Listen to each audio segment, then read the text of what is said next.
Magsaslice po tayo ng mga sangkap para sa ating ampalaya with egg. Ayan, sibuyas, kamares.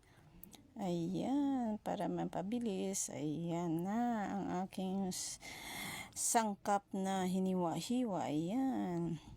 Ayan na po ang ampalayang hiniwa at gigisa ko na yung bawang at sibuyas. Ayan, kamatis. Halu-haluin at ilagay na rin yung ampalayang hiniwa. Ayan guys, ayan na siya.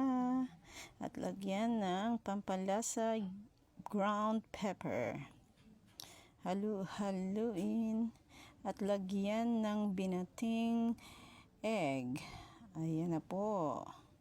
Halu-haluin.